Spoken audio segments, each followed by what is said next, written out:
Perbarui ilmu Islam kamu bersama Religion di tv1news.com dan TV1 Connect. Bismillahirrahmanirrahim. Assalamualaikum warahmatullahi wabarakatuh.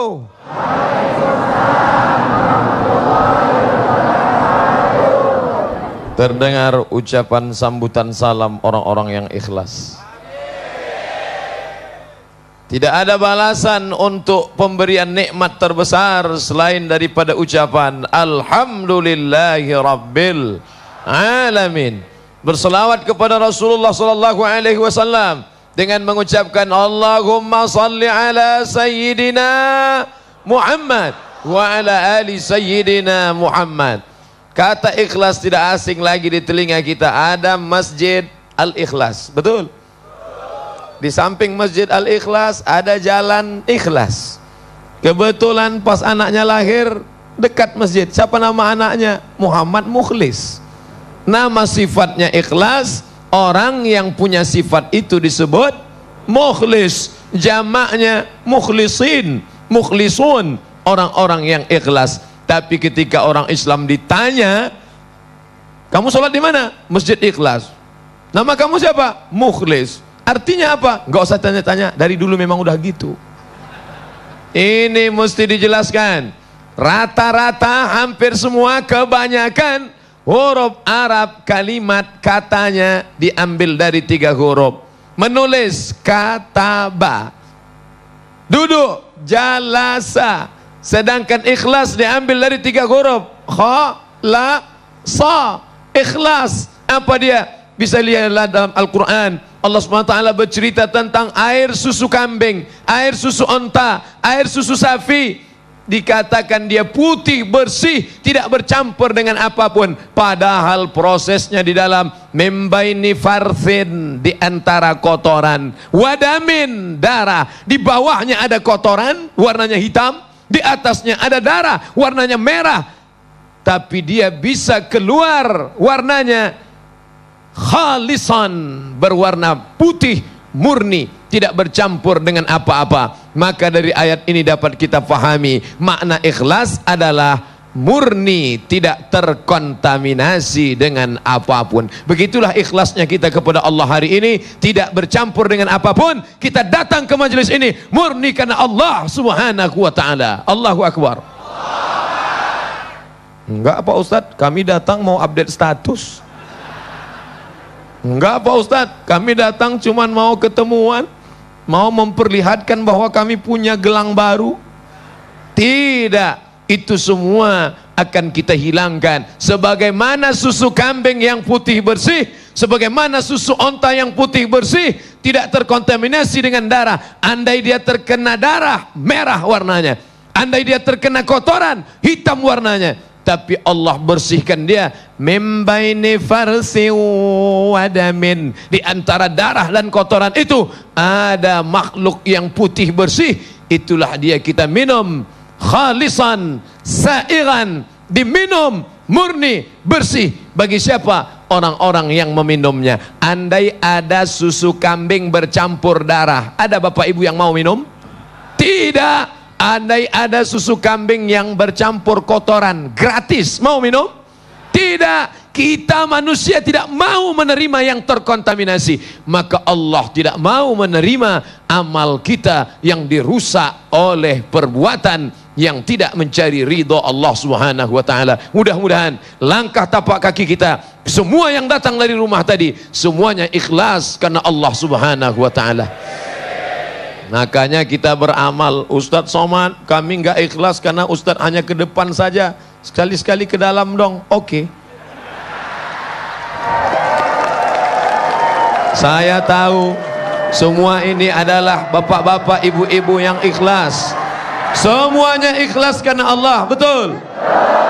Inilah yang akan kita bawa menghadap Allah subhanahu wa ta'ala. Kalau kau datang ke masjidku karena ingin masuk TV, nggak muat. Kalau kau datang ke rumahku hanya ingin menunjukkan kepada tetanggamu, hanya ingin update status, hanya ingin, bukan itu tujuanmu. Semuanya kita laksanakan. Usolli fardhu zuhri 4 raka'atin adaan imaman lillahi ta'ala. nawaitu shauma ghadin an ada'i fardhi syahri ramadhana hadhihi sanati lillahi ta'ala. Labbaik Allahumma labbaik, labbaik la syarika laka labbaik. Itu yang kita katakan dalam salat kita, inna salati wa nusuki wa mahyaya wa mamati lillah, tidak bercampur dengan apapun. Di akhir salat kita katakan at-tahiyatul mubarakatuh salawatu tayyibatu lillah. Kamu kenapa enggak ke masjid? Saya takut hati saya rusak Pak Ustadz. Kenapa? Nanti dipuji tetangga. Terus saya sholat di kamar aja. Ini enggak benar. Karena kita diperintahkan datang ke masjid, tapi tetap menjaga keikhlasan hati kita. Betul? Langkahkan kaki, keluar dari rumah, bismillahi tawakkaltu ala Allah, la haula wala quwwata illa billah. Datang ke masjid. Masalah ada orang yang muji, Masya Allah calon mantu ibu rajinnya. Tenang Bu, aku akan datang nanti 5 tahun lagi, kupinang anak ibu dengan bismillah. Ada orang yang mulai-mulai ngejek, Masya Allah sekarang rajin ke masjid ya. Si Anu kemarin 2 kali ke masjid mati. Tenang, anjing menggonggong kapilah berlalu.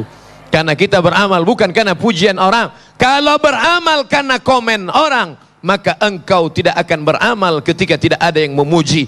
Pujian tidak membuatmu melambung, cacian tidak membuat engkau akan murung. Betul? Karena semua kita harapkan Allah Subhanahu wa taala. La nuridu minkum jazaan. Kami tidak menginginkan jazaan balasan, wala syukura. Kami pun tidak menginginkan ucapan terima kasih. Kami beramal murni karena Engkau saja ya Allah. Mudah-mudahan bermanfaat semua amal kita insyaallah. Amin ya rabbal alamin. Dengan memahami ini, maka insyaallah kita akan menuluskan ikhlas niat murni karena Allah Subhanahu wa taala.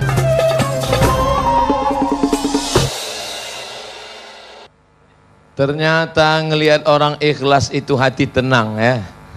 Wajahnya ikhlas, tulus. Dan saya juga yang menyampaikan tema ini juga merasa tenang, sejuk. Kenapa? Karena orang-orang ikhlas doanya dikabulkan Allah Subhanahu wa taala. Padahal suasana panas, terik, matahari sedang di atas kepala. Tapi karena orang-orang ikhlas, aura, doa, mereka berdoa kepada Allah Subhanahu wa taala. Di antara keutamaan orang yang ikhlas adalah doanya dikabulkan Allah Subhanahu wa taala. Makanya kita luruskan niat. Innamal a'malu binniyat. Segala amal akan dinilai dengan niatnya. Wa innamal likulli imri'in ma nawa. Orang hanya akan mendapatkan sesuai dengan niatnya. Jadi ketika Nabi SAW mau pindah hijrah, ini ngomong-ngomong tentang hijrah, saya harus hijrah ke dalam kelihatannya. Hijrah dari kota Makkah menuju kota apa namanya? Yasrib, bukan Madinah, namanya Yasrib. Yasrib, tanah mati, tanah busuk, banyak penyakit, hama. Namanya Yasrib, tapi tentu tidak enak kalau dikatakan kamu mau pergi kemana? Mau ke kampung tanah busuk, tanah mati, banyak penyakit. Akhirnya dirubah Nabi namanya menjadi Al-Madinah Al-Munawwarah. Sampai ke sana ternyata enggak semua yang pindah itu hatinya ikhlas. Ada yang dalam hatinya berkata, wah di Madinah itu kan enggak ada pedagang, semua di sana petani. Kalau kita orang Makkah pedagang, tinggal di kampung orang petani, pasti kita untungnya banyak. Kenapa? Mereka enggak ngerti bisnis, betul? Yang satu lagi berkata, kelihatannya kalau pindah ke Madinah bisa kawin lagi nih. Maka Nabi tahu apa yang ada dalam hati mereka. Lalu apa kata Nabi? Faman kana hijratuhu ila Allah wa rasulih. Siapa yang hijrah murni, tulus, ikhlas karena Allah dan Rasul, fa hijratuhu ila Allah wa rasulih, maka hijrahnya karena Allah dan Rasul akan dibalas oleh Allah dan Rasul. Faman kana hijratuhu ila dunya. Siapa yang hijrah karena ingin mendapatkan dunia, aw imra'atin yankihuha, atau hijrah karena ingin menikahi perempuan. Kebetulan ketika itu ada perempuan namanya Ummu Qais. Siapa namanya? Ummu Qais. Seorang laki-laki mau hijrah karena mau nikah dengan Ummu Qais. Akhirnya dia dipanggil dengan Muhajir Ummu Qais. Pindah, hijrah karena ingin menikahi Ummu Qais. Mudah-mudahan anak-anak muda kita, pemuda-pemuda hijrah, hijrahnya karena Allah Subhanahu wa taala. Kamu hijrah kenapa? Mau nikah sama dia. Nah, ini namanya hijrah nikah, bukan hijrah karena Allah Subhanahu wa taala.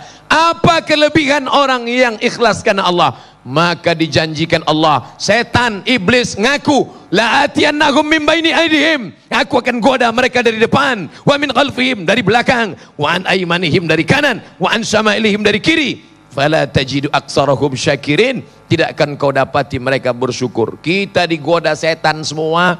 Bapak-bapak, ibu-ibu yang mau datang ke masjid ini tadi digoda setan, dan yang sudah hadir ini semuanya insya Allah sudah lulus fit and proper test. Siapa yang bebas dari godaan setan? La ughwiyannahum, aku akan goda mereka. La ughwiyannahum, aku akan bengkokkan jalanmu yang lurus di hadapan mereka.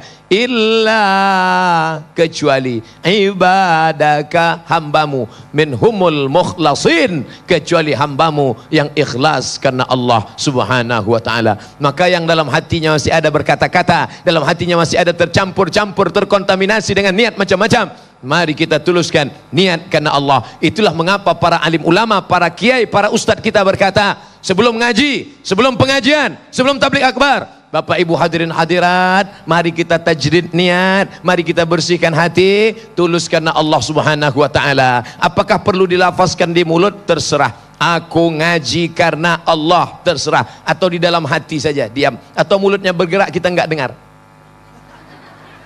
Insya Allah semuanya akan dibersihkan Allah Subhanahu wa ta'ala. Ustadz, insya Allah ikhlas saya tinggalkan ya. Ustadz, kamu kenapa? Saya pergi ke masjid tapi hati saya selalu berkata-kata, kamu paling hebat, kamu paling soleh, kamu paling alim, kamu masuk surga, kamu. Gimana nih Ustadz? Dalam hati saya selalu berkata, berarti kamu masih hidup. Allazi waswisu fi sudurin nas, yang selalu berbisik-bisik di hati manusia. Yang berbisik itu dari dua golongan, minal jinnati wan nas, dari kalangan jin dan manusia. Sampai kapan setan berhenti menggoda kita? Sampai kapan setan berhenti menggoda orang yang ikhlas? Madamat arwahuhum fa bi'izzatika, demi keagunganmu ya Allah, demi kemuliaanmu ya Allah, aku akan tetap goda mereka, aku akan tetap sesatkan mereka. Sampai kapan? Madamat arwahuhum fi ajsadihim, selama ruh bersemayam di dalam jasad mereka. Selama ruh ada di dalam jasad, maka setan akan terus menggoda kita. Jadi kalau ada di antara bapak ibu, adik-adik berkata, Ustaz Somad, saya ini sudah tidak digoda setan lagi, berarti ruhnya sudah keluar dari jasad. Maka selama di jalan ada orang yang muji, kita istighfar, bukan istri. Istighfar di jalan, selama di jalan mau ke masjid, astaghfirullah rabbal baraya, astaghfirullah minal khataya. Assalamualaikum Pak Ustaz. Waalaikumsalam. Ustaz mau kemana? Astaghfirullah rabbal baraya. Walladzina idza fa'alu fahishatan, orang-orang yang ketika ada bisikan dalam hatinya, maka dia langsung beristighfar, astagfirullah. Makanya kadang nggak ada angin, nggak ada hujan, tiba-tiba tepok jidat, astagfirullah. Loh, Mas kenapa? Hatiku tadi rusak Adinda. Suami yang satu lagi, astagfirullah. Kenapa Mas? Ingat mantan. Alhamdulillah. Ada namanya amalan dibagi kepada tiga. Amal dibagi tiga. Salat. Amal badan apa amal harta? Amal badan. Takbir, rukuk, sujud, amal badan. Zikir, subhanallah, subhanallah, subhanallah. Amal badan apa amal harta? Amal badan. Mulutnya bergerak. Ceramah, ceramah ini amal badan apa amal harta? Amal badan. Masukkan duit ke kotak, harta. Zakat, wakaf, infak, sedekah, wasiat, hibah, bangun masjid. Bingung, harta apa badan? Amal harta campur dengan badan.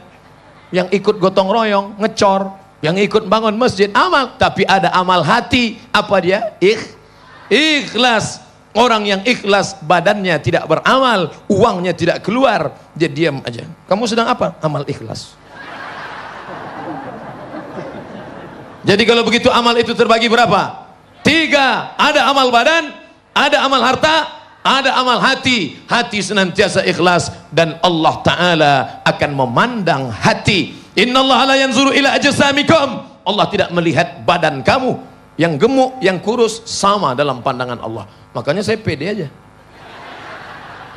Yang hitam, yang putih, siapa yang paling mulia? Yang paling ikhlas. Innallaha la yanzuru ila ajsamikum, Allah tidak melihat. Sekarang posisinya di tengah biar semua ikhlas. Innallaha la yanzuru ila ajsamikum, Allah tidak melihat badan kamu, postur tubuh kamu. Wala ila suwarikum, Allah tidak melihat wajah kamu. Walakin yanzuru ila qulubikum, hati kamu. Wa a'malikum, dan amal kamu. Ibu-ibu yang gagal diet, nanti kalau suaminya, kenapa kamu nggak kurus? Oh suamiku, Allah tidak melihat bentuk tubuh, Allah tidak melihat rupa, yang dilihat Allah adalah hati kita. Sudah dapat dalilnya kan? Itulah yang akan kita bawa menghadap Allah. Apa keutamaannya? Insya Allah semua kita akan menghadap Allah dalam keadaan ikhlas. Amin ya rabbal alamin. Amin ya rabbal alamin.